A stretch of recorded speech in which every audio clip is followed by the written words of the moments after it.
السلام نعاقاتكم يخون خلقاتكم تخاطات التزمدب زي الشارع أبوستريك مشن زت حلالفنا هي وقال مدبي لو مدمانتي أم مصحف مثالي رابعي معرف كاب قصر إسرا كساب قصر إسران سلستن زلخ في الصحف بمنباب صبوق مدحانيت بزبل أرأستي نايلومي ملأختنا آخن رئينا أبتخ في الصحف كم زبلنا يجزي أبهير قالينا ننبب مصحف مثالي رابعي معرف كاب قصر إسرا كساب قصر إسران سلستن كم زيبل ودي نابك على تياقلب إذنخا ناب زرباي عدنن نزرقبن هيوتو نبزلو سقوخا فوسو إيان أمو كاب كدم عينخا أيتر حكن عوشتي لبخا أقرن هيوت كاوية تفلفل أمو لعلو خلو نلبخا حلوين أبزنببنا يو كفل الصحف نايكزي أبهير قال نهيوتنا زتأكم حدي أزيو أقداس زخوني معدا كمعدنا خلو إنا نري مصحف مثالي بناي طبب قالات زوك أبي مصحفي سلازي بزح نهيوت أزيو أقداس زخوني منفساو طببات انمهارلو مصحفي كاود ما زلومي نريو كفل الصحف صبق مدحانيت متشم كل سبي زدلي صبق مدحانيت اندحر ترخيبو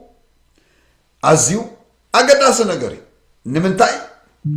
فوسنا سلازك قلاطفو صبق مدحانيت دما انتاي اندحر إلنا أبز زنببنا يو كفل الصحف أزيو أقداسي زغونة فوسن مدحانيتن بخاني مقدي كم زركبي اتقفل الصحف ززارب زلو سيزخم عدو خلو خمزيلو ودي نابك آلاتي عقلب إذن خادم زرباي نزر ناب زرباي عدن نبي سلازي إذا زبلا زل نجر انتلو كلت نجرات تزاري بولو ناب علاتي عقل بزل أمرها لبخا حسابك أتوكرو أقالبو ناب على يخون إلو بزعبا قالي زارب زلو قال أملاح أقالبونان لبنان حسابنان أتوكرونان اندهر هيبنايو أب هيوتنا زوصو فوسي مدحانيت كم زلو إيو زارب زلو إذن كان أب زرباي أدنونو إلو بمولو أقالبو نتزبهان نتقبلو داري زلو نتناب أزمت قال بمولو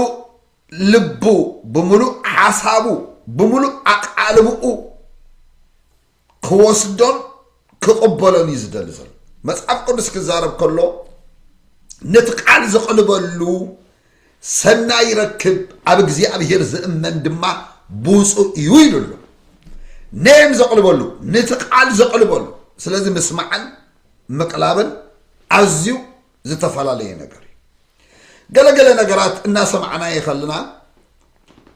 سلازين قلبلو لبنا حسابنا سلازينبو قال نجر سمعنا لنا جنن تاي كم تبحلي أبتوشت أنا نحزن نجر والحدا يلن نسمع نجرات علىكو جن أوشت أنا زترف نجر يلن نمن تاي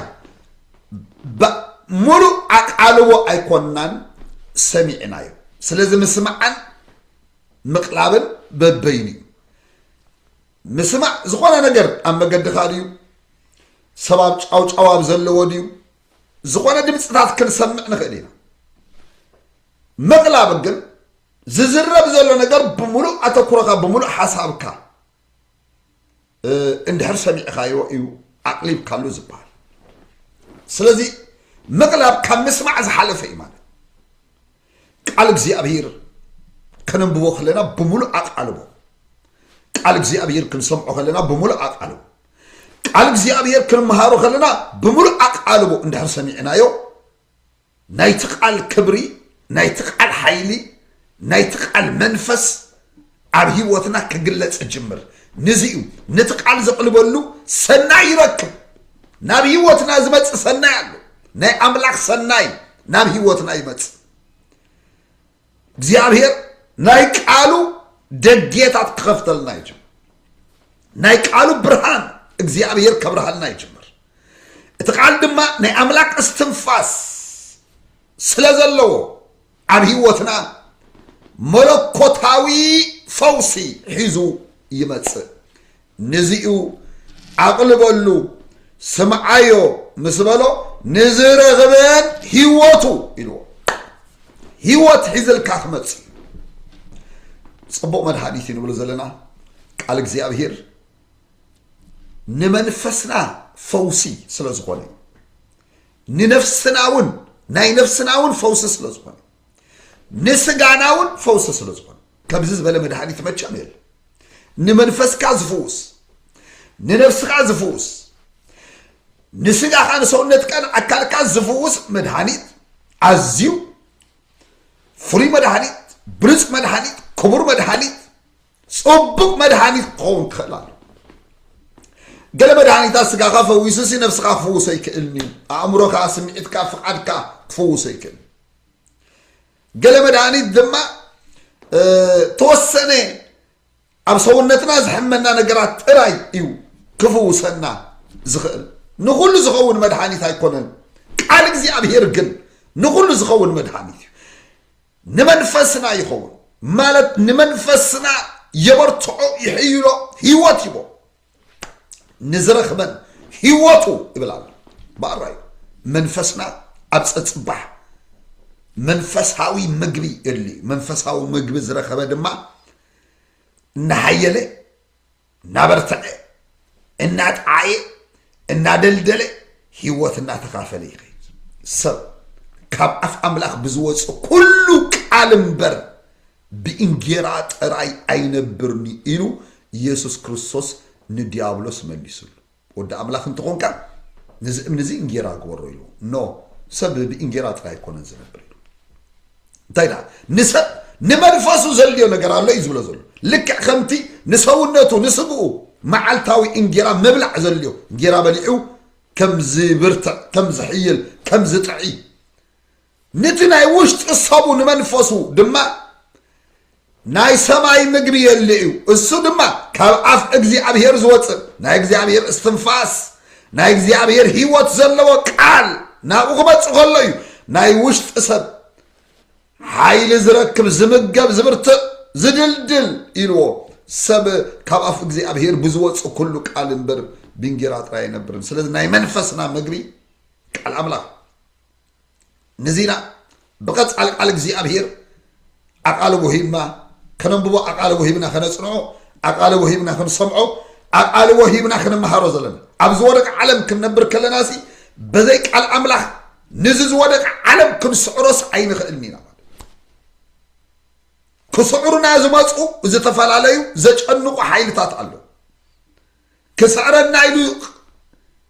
زماس فرحلو كسعرنا يلو زماس انكثالو كسعرنا يلو زماس حزنالو كسعرنا يلو زماس قواهيلو كسعرنا يلو زماس تصفى مقراطالو كسعرنا يلو زماس ديبريشن ساطاتالو كنداي كنبلو كسعرنا نمنفسنا كسبرو إلو زماس كاب ديابلوس زمن شوي بزح نايت المات كفاتالو نزغلو نسعرلو منفسنا بقص عالي قال እግዚአብሔር كمجب كله زبرتن زحيلن هيوت زركب نزيو نزرخبن هيوتو نبزلو سبو خا فوسي انمو واو كمنفسنا حليفون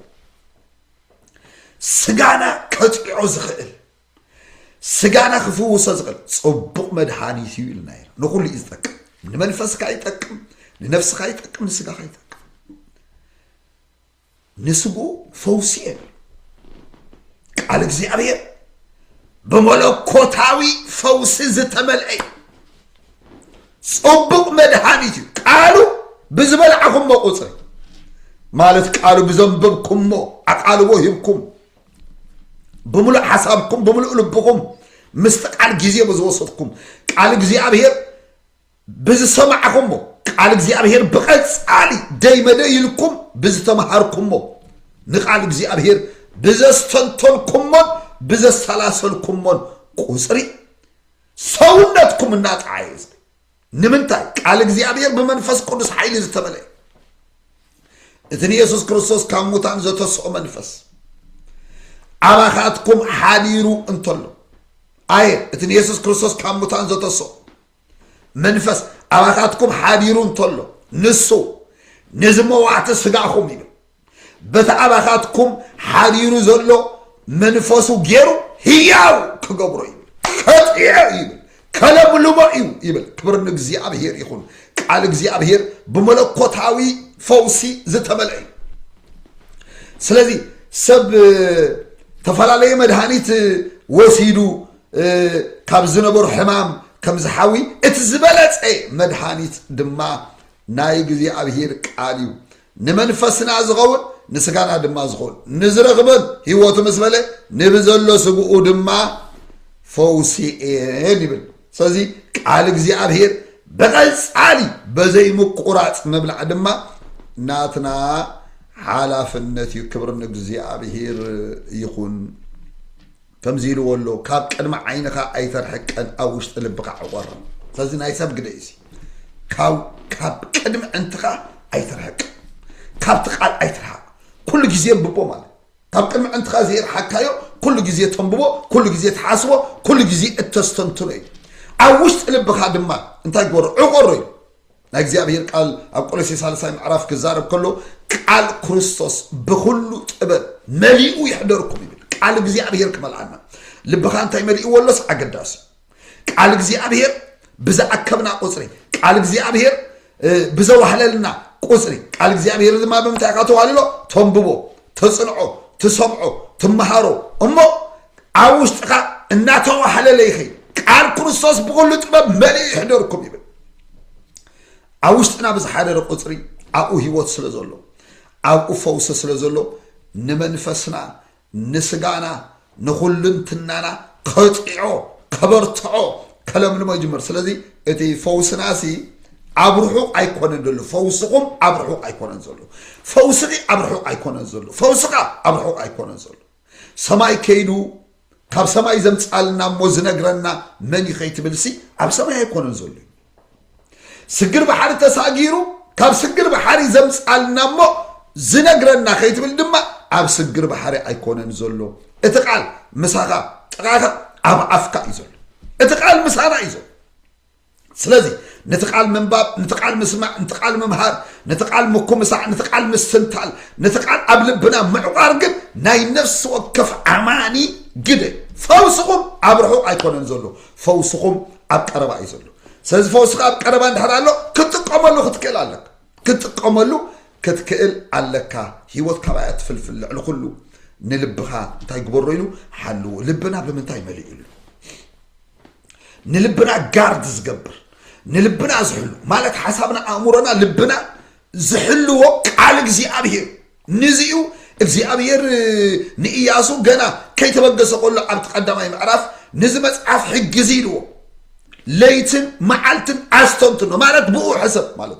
ليتن معلتن بو حسب عمرك اخول اي مالت نمنتاي ابتو قدا زبل كله انت خن عكاس يلو نزمت عف اجزي ليتن معلتن استنتن نمبر كار افكا ايتفلي بو حسب نو استنتن بو دما تايقبل تزارب كار افكا ايتفلي سمچم حاسبون زستنتن النجر يززارب سلازي كاب افكاي تلقو مالت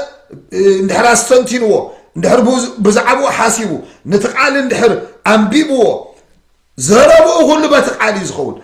بتقال الناس زاربه دما نخلهم صلاعتو الناس عرم كيدو نتقال انت زي استنتنو اقدمو جن بزعبات الكبابي يزولو شجر بزعباتهم تصبيو زلو سراويت حيزم عصوار حيزم اما قد تسلفهم زلو صلاتهم رايخ حسب تزي بفرحات كوحاتيو بچنقت كوحاتيو بسترس كوحاتيو بديبريشن كوحاتيو بصلمات كوحاتي ማለት ስለዚህ አብከባቢው ዘሎ ጸገምን አብከባቢው ዘሎ ጸልማትን አብከባቢው ዘሎ ፈተናን ዘይኮነ ከስተንትን ደሊ እግዚአብሔር ታይላዮ ነዚ መጽሐፍ ሕግዚ ለይትን መዓልትን አስተንትን ነው ይሉ ክብርን እግዚአብሔር ይሁን ብዘስተንተን ካይቆጽ አብሳልሳይ ማዕራፍ ታይልሎ መሲልኩም እሱ ነህምብርትኻ ፈውሲ ነዕጽምትኻ አንጉ ኾነካ ዋው ቃል እግዚአብሔር ነህምብርትኻ ፈውሲ ማለት ውሽጥኻ ዝፈውስ ቃል አምላክ ነዕጽምትኻ አንጉ ኾነካ አንጉ አብት ውሽጥ አጽም ይዞ ስለዚህ ውሽጥና ዝፈውሶ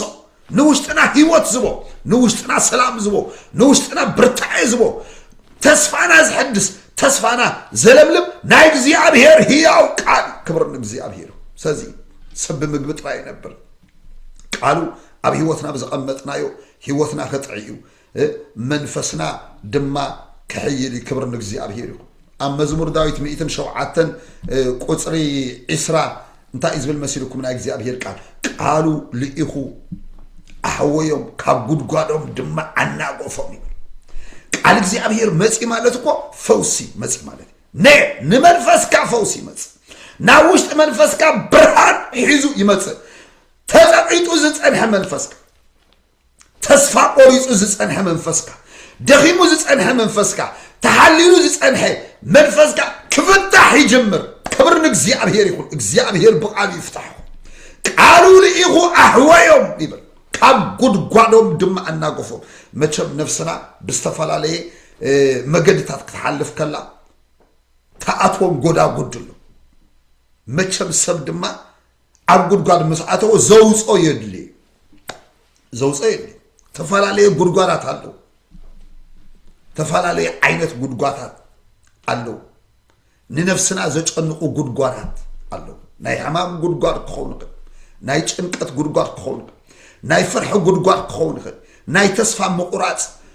غدغار كخونك كندك نبلو بزو عينت غدا غدلو سبزاتو كابزسي من يزو صانز كابتاتي وزل نخوص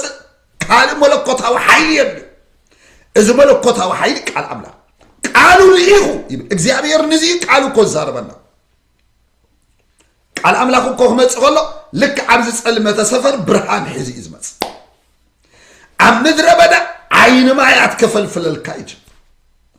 تጨኒቃ ከላ ነፍስጋ ሰላም ሒዝላ ይመጽ ኢየሱስ ክርስቶስ እንቶም ፍሪሖም ተጨኒቆም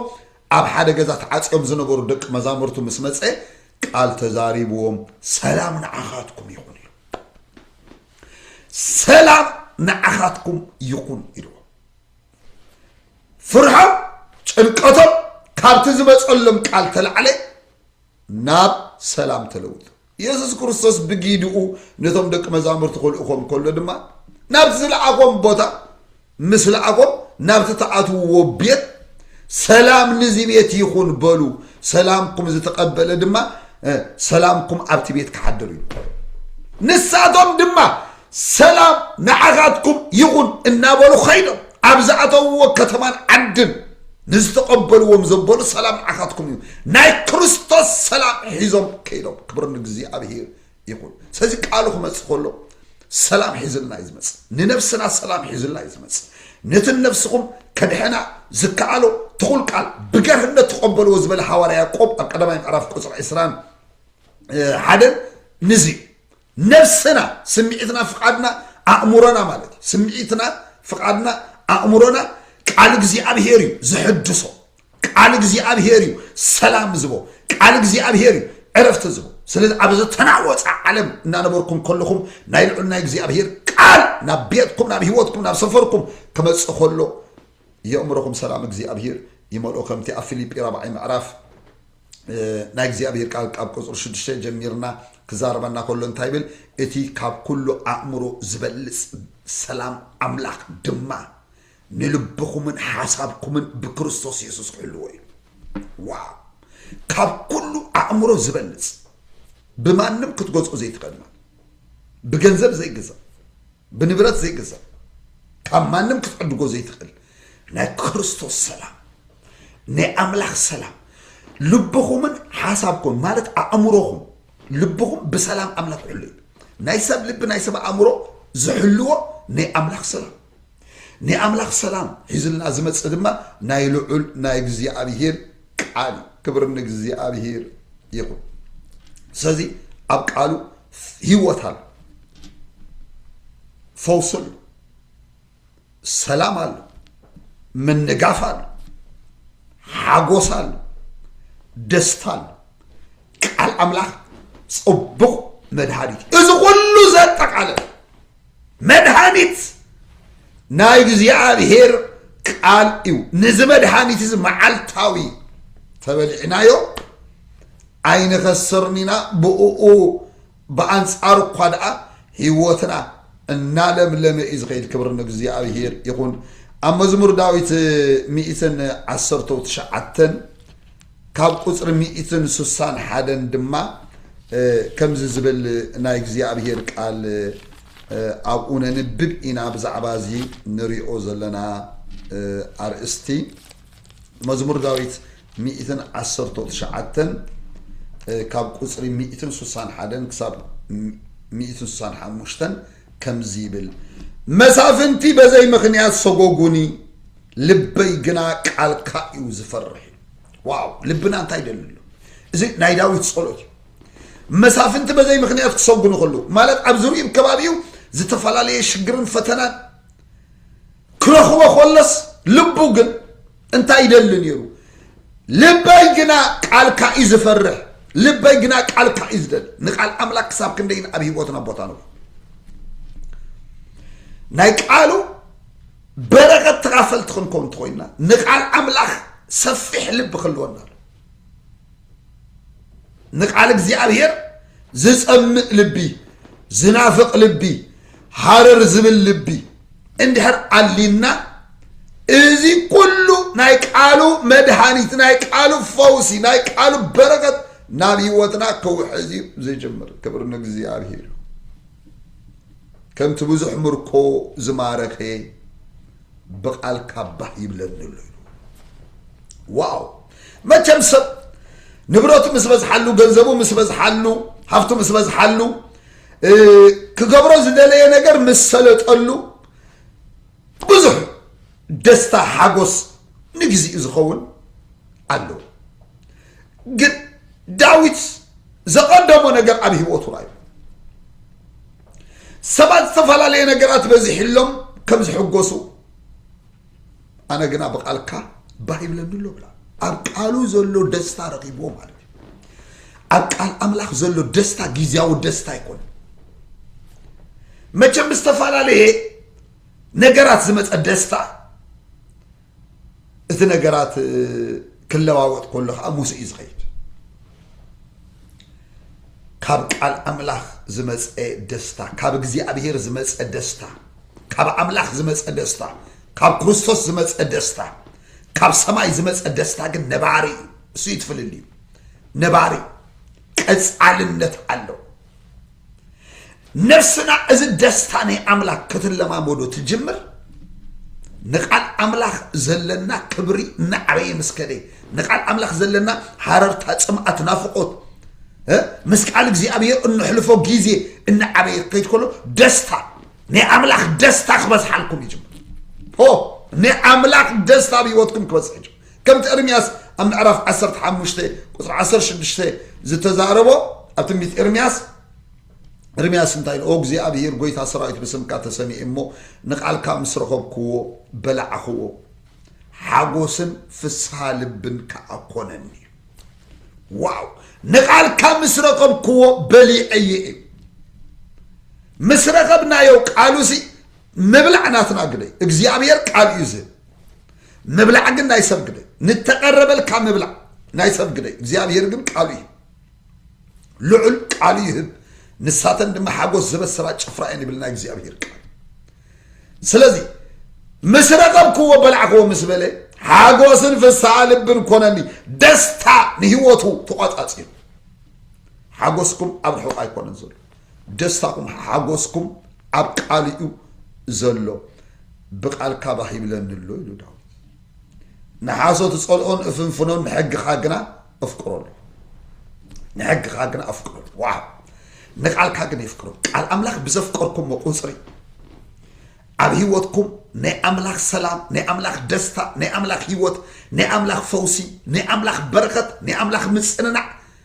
እናበዝሓልኩም ክኸይድ እዚ ዝብል ዘሎ ዳዊት ንሕግኻ ግና ኣፍቅሮ ኣሎ ንምንታይ እዩ ባሂሉ ንምንታይ ደስኡ ክበዝሕ ጀሚሩ ንሕጉ ንቃሉ ስለ ዘፍቅሮ ስለ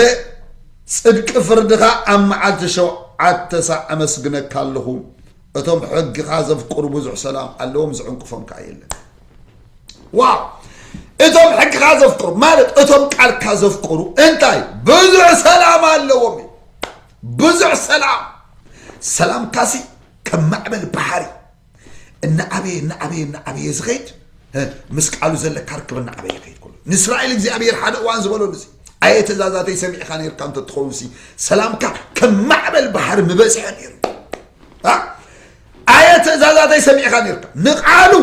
እንድሕርና ሰማዕናዮ ንቃሉ እንድሕርና ፍቀርናዮ ንቃሉ እንድሕርና ቅለብናሉ ኣብ ልብና ኣብ ህይወትና ሰፈር እናሃብናዮ ነቲ ቃል እናተዓዘዝናዮ እንድሕር መፂና ሰላምና ይዓቢ ከምኡ ዝብለና ዘሎ እቶም ሕግኻ ዘፍቅሩ ብዙሕ ሰላም ጥራይ ዘይኮነ ብዙሕ ሰላም ንዖም ኮይኑ ንካልእ ዝወሃብ ሰላም ማለት ብዙሕ ሰላም ኣለዎም ዝዕንቅፎም የለን ንብል ንምንታይ ቃል እግዚኣብሔር መብራህቲ እዩ መብራህቲ ሒዙ ዝዕንቀፍ የለን ስለዚ ሰላምና ክዓቢ እንድሕር ኮይኑ ንቃሉ ዘለና ልቢ ንቃሉ ዘለና ሸውሃት ዓቢ ክኸውን ይግባእ ኩሎም ደቅኺ ካብ እግዚኣብሔር ዝተምሃሩ ክኾኑ እዮም ምስ በለ ሰላም ደቅኺ ድማ ኣዝዩ ዓቢ ክኸውን ኢሉ ኢሳያስ ካብ እግዚኣብሔር እንድሕር ክንምሃር ጀሚርና ቃሉ ክንምሃር እንድሕር ጀሚርና ሰላምና ዓቢ ንምንታይ ቃሉ ሰላም ሒዙ እዩ ዝመጽእ ሰማያዊ ሰላም ናይ ኣምላኽ ሰላም ናይ ክርስቶስ ሰላም ሒዙ እዩ ዝመጽእ ዝዕንቅፎም ድማ የለን ቃል ኣምላኽ ብርሃን ቃልካ ንእግረይ መብራህቲ ንመገደይ ከዓ ብርሃን ቃልካ ንእግረይ መብራህቲ መብራህቲ ዝሓዘ ኣይዕንቀፍን ብጸልማት ዝኸይድ ዝዕንቀፍ ስለዚ ቃሉ ብህይወትና መሰብርሀ ዝዕንቅፈና ነገር እናተኣለየ እናተመድመደ ይኸይድ ክብር ንእግዚኣብሔር ይኹን ሎሚ ካብዚ ቃል እዚ ዝተለዓለ እግዚኣብሔር መንፈስኩም ክፍውሱ ነፍስኩም እግዚአብሔር ክፍውሱ ስጋኩም ኩሉንትናኩም እግዚአብሔር ክፍውሱ እዚ ቃል እዚ ፈውሲ ናብ ህይወትኩም ሒዙ ክመጽ ድማ ሓቢርና ክንጽሊ ኢና ቴንክ ዩ ሎርድ ክብር ንበካለና ሽምካ ብሩኽ ቅዱስ ቃልካ ሎሙን ስለዚ መሃርካና ሎሙን ናይ ዕለት እንጀራና ስለዚ ሃብካና ሎሙን ሰማያዊ መና ናብ ህይወትና ስለዚ ለዓካ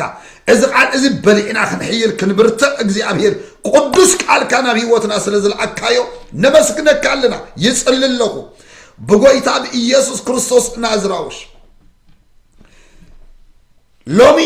በዚ ቃል እዚ ጌርካ እግዚአብሔር ንዝ ሰምዕዎ ዘበሉ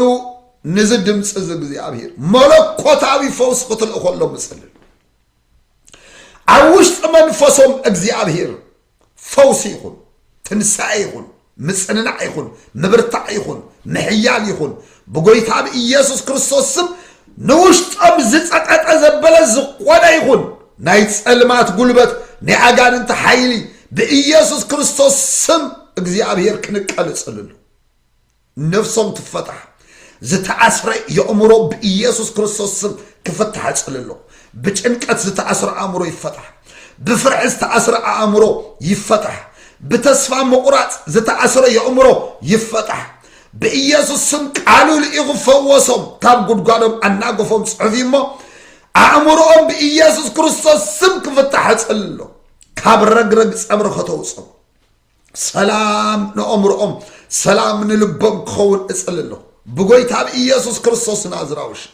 أبسون نتهم أبسقهم حمام زسمعهم زبلوا خلنا لومي ملكوتاوي فوسي كون اللهم اسأل نسقاقا فوسيين صحفي مو كاب صقر رأسهم كساب صفر أغرم عبزل أورغاناتهم عبزل هواساتهم عبزل دمهم عبزل نربهم بإيسوس كريستوس سب فوسخ خون يصلوا سيطان زقمطو مدر زقمطو كابز قولا يكون دايركشن زمت أزبلي عقانن تاو تصعنو ناي حمام قلبت بناي كالك حيل يصبر له زت الصبر كاب هيوتهم يصبر زقولا يكون حمام بإيسوس كريستوس كاب هيوتهم زتل عليه أنا እግዚአብሔር አምላካ ፈዋሲ ኻይ ጽሑፍ ይሞ መለኮታው ፈውስን ኣብ ህይወቶም ይሁን በኢየሱስ ክርስቶስ ሕማም ካብ ደሞም ይልዓል ሕማም ካብ ኦርጋናቶም ይልዓል ሕማም ካብ ዕጽምቶም ይልዓል ሕማም ካብ ጅማውቶም ይልዓል በኢየሱስ ክርስቶስ እጽልሎ ኩሉ ናይ ሕማም ጉልበት ዝኾነ ይሁን ብዝተፈላለየ ኣስማት ዝጽዋዕ ዘበለ ሕማም ሽም ዘይብሉ ሕማም ሽሙ ዝተረኽበን ዘይተረኽበን ሕማም بإيسوس كريستوس سب كاب هيوتهم ينقل እግዚአብሔር ኣብ ህይወቶም ፈውስ ይኹን ኣብ ህይወቶም ናጽነት ይኹን ኣብ ህይወቶም ሓርነት ይኹን በጎይታ በኢየሱስ ክርስቶስ ናዝራዊ ሽም መንፈሳዊ ዕንቶም ከተብርሆ ይጽልሎ ዘስተውዕል ልቢ ዝሰምዕ ኣዛን ዝርኢ ዕንት ክትቦም ይጽልሎ ናይ ቃልካ ኣብርሆት እግዚአብሔር ግለጸሎም ምስ ቃልካ እግዚአብሔር ይጣበቁ ናይ ቃልካ ሸውሃት ክትቦም እግዚአብሔር እጽልሎ ጣዕም ናይ ቃልካ ግለጸሎም ህይወቶም ባርኽ ዘመኖም ባርኽ ምእታው ሙጾም እግዚአብሔር ባርኽ ክፉ አይርከቦም መልአክት እግዚአብሔር ይገልግልዎም በስተኸፍተ ሰማይቶ በስተኸፍተ ሰማይ ድማ ይውጹ ናይ እግዚአብሔር ጸጋብ ህይወቶም ክበዝሕ እጽልለኹ በኢየሱስ ክርስቶስ ያው ስም አሜን አሜን አሜን ክብር ንጎይታ ይኹን ናይሎም መልእክትና ኣብዚ ወዲእና ኣለና በሰሙናዊ መልእክቲ تبارك ندحر اللهم بحقي لايك جبرو نمنتاي اتي يوتيوب مملي سكريو نبز حسابات انتان كبس سبسكرايب زي جبرنا سبسكرايب جيرنا نزناي وانجيل شانال نعبيو دغنا حدش ملأخت دما سومناو انتان كمصوكم ازيك على زدما بز حسابات سميعهم انتي كصنان علو كفوسو دما نابز حسابات كبس شرغور ويهم غويتا زحباركم بروخاتكم